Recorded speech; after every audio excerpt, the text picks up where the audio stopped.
अस्सलाम वालेकुम नाज़रीन, मेरा नाम डॉक्टर इनाम दानिश है और मैं कार्डियोलॉजिस्ट हूँ। कार्डियक पेशेंट काफ़ी हमारे पास आते हैं कॉन्स्टिपेशन यानी कब्ज़ के साथ, वो शिकायत करते हैं। तो ये उनकी डाइट की प्रॉब्लम भी हो सकती है, एक्टिविटी पे भी डिपेंड करता है, पानी पे भी डिपेंड करता है, लेकिन दवाओं के साइड इफ़ेक्ट भी हो सकते हैं। तो आज हम कॉन्स्टिपेशन यानी कब्ज़ को डिस्कस करेंगे। हफ्ते में 3 मरतबा या इससे कम अगर जाएँ तो इसको हम कॉन्स्टिपेशन तसव्वुर करते हैं। अगर हार्ड स्टूल हो और स्टूल पास होने में तकलीफ़ हो रही हो या पेशेंट फ़ील करता है कि वो प्रॉपर्ली एम्प्टी नहीं हुआ यानी कि उसका पेट खाली नहीं हुआ, तो इसको हम कब्ज़ कहते हैं। इसकी सबसे बड़ी वजह तो फाइबर का कम होना है, यानी कि फ़ाइबर होता है फ्रूट और वेजिटेबल के अंदर। सब्ज़ियाँ और फ्रूट जो होते हैं, फल होते हैं, इनके अंदर फ़ाइबर होता है। तो जो लोग फ़ाइबर नहीं ले रहे होते, फ्रूट सब्ज़ियाँ नहीं ले रहे होते हैं, तो उनको ये प्रॉब्लम ज़्यादा होती है। दूसरी वो क्लास है जो पानी कम पीती है। तो कुछ लोगों को आदत ही होती है कम पानी पीने की, और कुछ ओल्ड एज में लोग होते हैं जिन्हें बार बार वॉशरूम जाना पड़ता है, ओवर एक्टिव ब्लैडर कहते हैं, जब बार बार पेशाब आता है। तो उनको जॉइंट प्रॉब्लम है, जॉइंट प्रॉब्लम की वो वजह से वो जाना नहीं चाहते वॉशरूम, तो वो पानी पीने को भी अवॉइड करते हैं। तो पानी की कमी की वजह से भी जो है ये होता है। दूसरे वो लोग हैं जो बिल्कुल एक्सरसाइज नहीं करते हैं, घर से गाड़ी में बैठे, गाड़ी में उतरे, तो जो लैक ऑफ एक्सरसाइज है, इससे भी हमारी जो आंतों की हरकत है वो कम हो जाती है। फिर कुछ साइड इफ़ेक्ट हैं दवाओं के, जैसे पेन किलर हैं, कोई भी पेन किलर जो रूटीन में लोग ले रहे होते हैं, ब्रुफेन है, पूंस्टैन है, ये सब चीज़ें, या ज़्यादा पेन हो तो फिर एनाल्जेसिक जो दूसरे नारकोटिक्स होते हैं वो, उनकी वजह से भी होता है। डिप्रेशन की जो मेडिसिन है उनके भी साइड इफ़ेक्ट के अंदर ये शामिल है।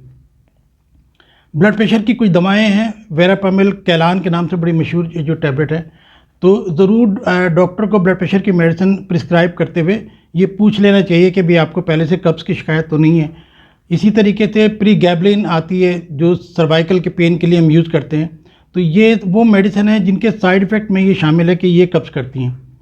उसके बाद स्ट्रेस, टेंशन, एंग्जाइटी, डिप्रेशन, इससे भी आंतों की हरकत स्लो हो जाती है। कुछ ऐसी बीमारियां हैं जिनको हमें डायग्नोज करना चाहिए। अगर हमारे पास पेशेंट आता है कि कब्ज़ की शिकायत, तो हो सकता है उसको हाइपोथायराइडिज्म, यानी कि थायराइड ग्लैंड जो है वो फंक्शन अगर कम करता है तो हाइपोथायराइडिज्म की वजह से भी ये हो जाता है। डायबिटीज़ का एक साइड इफ़ेक्ट है ये कि जिसमें आंतें स्लो हो जाती हैं डायबिटीज़ की वजह से। जो लोग कैल्शियम बहुत ज़्यादा लेते हैं, तो कैल्शियम की ज़्यादती की वजह से भी कॉन्स्टिपेशन होता है, कब्ज़ होता है। किडनी का अगर किसी को मसला हो, यह एक कंडीशन होती है, IBS कहते हैं, इरिटेबल बाउल सिंड्रोम, उसमें कभी कब्ज़ हो जाता है, कभी मोशन हो जाते हैं। तो इसी तरीके से बड़ी आंत का अगर कैंसर है तो उसमें भी हो सकता है। फालिज के पेशेंट में बहुत कॉमन है। तो हमें देखना यह है कि कोई ऐसी बीमारी तो नहीं है जिसको हम ठीक कर दें और वो पेशेंट ठीक हो जाए। तो उसके बाद अगर आप देखें कि कुछ लोग ऐसे होते हैं जिनको वॉशरूम जाने की ख्वाहिश महसूस हो रही होती है, मगर वो नहीं जाते, अवॉइड करते हैं किसी वजह से। कुछ लोग ऐसे हैं जिनकी डाइट ऐसी है जिससे कब्ज़ होता है, यानी कि फ्रूट और वेजिटेबल तो वो लेते नहीं हैं, बल्कि रेड मीट लेते हैं। जो गोश्त है वो है, फास्ट फूड्स हैं, फास्ट फूड है जिसे जंक फूड कहते हैं, या अल्कोहल है। इसी तरीके से जो ग्रेन्स हैं, यानी कि गंदम वगैरह, जो अगर साबित जैसे हलीम में होता है, तो उसके अंदर भी ये कब्ज़ की शिकायत हो सकती है। कुछ फ्रूट्स ऐसे हैं जिनसे कब्ज़ होता है, जैसे केला है और जापानी फल जिसको हम कहते हैं, उससे भी जो है वो कब्ज़ होता है। वाइट राइस यानी कि सफ़ेद चावल और सफ़ेद आटा, तो ख़ास तौर पे जो हमारे यहाँ कराची में जो नान बनते हैं वो तो तकरीबन मैदे के ही होते हैं। तो वाइट आटा कब्ज़ करता है। हमेशा भूसी वाला आटा लेना चाहिए, या चक्की का जिसको आटा कहते हैं वो इस्तेमाल करना चाहिए। डेयरी प्रोडक्ट्स यानी कि बटर वगैरह, इनसे भी एक कॉन्स्टिपेशन होता है, कब्ज़ होता है। तो अगर हम ओवरऑल देखते हैं कि हमारी एक तो फाइबर अगर कम ले रहे हैं, पानी कम पी रहे हैं, एक्सरसाइज नहीं कर रहे, कुछ मेडिसिन के साइड इफ़ेक्ट हैं, तो ये वो कॉमन चीज़ें हैं जिनकी वजह से कब्ज़ होता है। अब पेशेंट अनकंफर्टेबल फील करता है जब उसको कब्ज़ होता है। इसकी कॉम्प्लिकेशंस क्या हो सकती हैं कि ये बज़ाहिर तो अनकंफर्टेबल कंडीशन है, मगर इससे हेमरॉइड्स हो सकता है, यानी कि बवासीर हो सकती है। आप जितने भी बवासीर के पेशेंट की हिस्ट्री उठा के देखें, उन सबको कब्ज़ होता है। तो कब्ज़ की वजह से स्टूल हार्ड होता है, बवासीर होती है। जब हार्ड स्टूल पास होता है तो ब्लीडिंग हो जाती है। इसी तरीके से फीकल इन्फेक्शन कहते हैं कि वो जो स्टूल है, पखाना जो है, वो बड़ी आंत में फंस जाता है। तो ऐसे में कभी कभी वो इसे फीकल इन्फेक्शन कहते हैं और उल्टियाँ मतलियाँ भी शुरू हो जाती हैं। एक चीज़ कहलाती है रेक्टल प्रोलैप्स, यानी कि जब बहुत ज़्यादा ज़ोर लगाएं तो पूरी आंत बाहर आ जाती है। तो ये भी एक कॉमन प्रॉब्लम है जिसको हमें डिस्कस करना है। एक और चीज़ होती है एनल फिशर, इसको कहते हैं कि स्टूल की जगह पे, खाने की जगह पे एक ज़ख़म बन जाता है हार्ड स्टूल की वजह से। तो उसमें भी बहुत तकलीफ, जब भी पेशेंट वॉशरूम जाता है उसको बहुत तकलीफ़ होती है, एनल फिशर कहते हैं। तो बवासीर, एनल फिशर, प्रोलैप्स, ये सब चीज़ें जो हैं फीकल इन्फेक्शन, ये कॉम्प्लिकेशंस हैं इसकी। अच्छा, अभी किसी ने पूछा है कि ये राइस तो वाइट ही होते हैं, नहीं, ब्राउन राइस भी होते हैं। तो अगर ब्राउन राइस लें तो उसमें चांसेस कम होते हैं। अगर ये सफ़ेद आटे तो मतलब मैदा होता है, अगर चक्की का आटा होता है जिसके अंदर भूसी शामिल हो तो उसमें कॉन्स्टिपेशन के चांसेस कम होते हैं।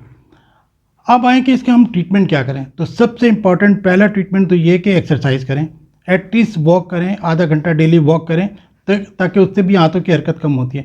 बल्कि एक स्टडी ये भी है कि वॉक करने से आदमी की टेंशन और एंग्जाइटी भी कम होती है, डिप्रेशन भी कम होती है।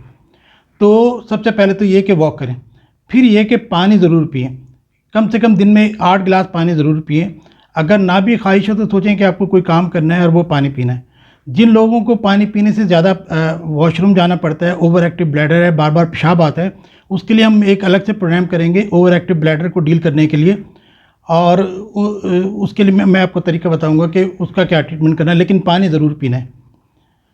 कॉफ़ी बहुत अच्छी है इसके लिए। कुछ मैं डाइट आपको बताता हूँ पहले कि डाइट हम क्या लें। कॉफ़ी भी अच्छी है, मगर कुछ फ्रूट्स हैं जैसे कि सेब है, नाशपाती है और ऑरेंज हैं जो कीनू आते हैं, इंजीर है, फिग जिसको कहते हैं, तो ये बहुत अच्छे हैं इसके उसको अच्छा, एक और भी चीज़ कहलाती है बड़ी हड़। बड़ी हड़ का मुरब्बा वो मार्केट में मिल जाता है, तो वो भी रात में अगर एक हड़ खा ले तो कब्ज़ जो है वो ख़त्म हो जाता है। इसके अलावा जो सबसे इम्पॉर्टेंट मशहूर चीज़ है वो है ये खुश्क आलू बुखारा जो है, जो ड्राई होता है। खुश्क आलू बुखारा, उसको आप रात को भिगो दें, सुबह उससे इसका शरबत बना के पी लें, तो ये कब्ज़ के लिए एक नेचुरल चीज़ें हैं। शकरकंदी है, वो बहुत अच्छी है। सब्जियों में पालक और जितने भी साग हैं वो सब बहुत इफ़ेक्टिव हैं। भिंडी है और जितने भी अच्छा, मूली पालक की भुजिया बहुत इफ़ेक्टिव है। आप मूली पत्तों समेत लें और उसको बॉयल करके उसकी भुजिया बनाएं, चंद दिन में वो पेट आपका सही रहेगा, कॉन्स्टिपेशन का ख़त्म हो जाएगा। इस तरह बीन्स हैं मुख्तलिफ़ किस्म की, जो हम सोयाबीन है, ये वो मुख्तलिफ़ किस्म की बीन्स होती हैं जो खारे होते हैं। दालें हैं, उनसे वो भी काफ़ी इफ़ेक्टिव होती हैं कि आप मुख्तलिफ़ किस्म की दालें लें, वो भी कब्ज़ को ख़त्म करती हैं।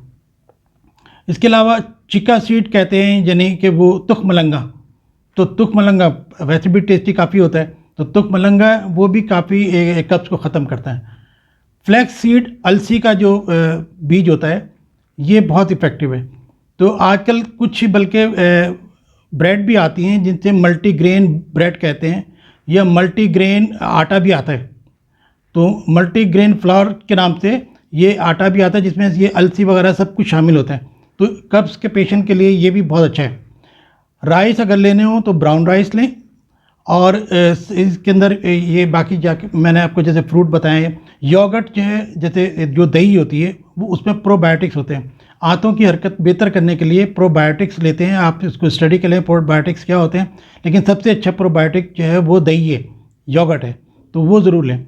जिन्हें शुगर नहीं है वो एप्पल का जूस लें, बहुत इफ़ेक्टिव है। ऑरेंज जूस ले लें, नाशपाती का जूस ले लें, और फिग जो है वो फ्रेश फिग अगर मिल जाते हैं, यानी कि इंजीर, तो बहुत अच्छे हैं, वरना फिर वो ड्राई इंजीर है, रात को भिगोएं, सुबह वो ले लें। तो बड़ी हड़ का मुरब्बा और मूली की भुजिया बहुत इफ़ेक्टिव है। अच्छा, अब जो है ये तो है जो पेशेंट खुद से कर सकता है। जब पेशेंट डॉक्टर के पास आता है तो हम क्या कर सकते हैं। हम पेशेंट को कुछ स्टूल सॉफ्टनर देते हैं। कुछ ऐसी मेडिसिन होती हैं जिनसे स्टूल सॉफ्ट हो जाता है और फिर इजीली हो सकता है।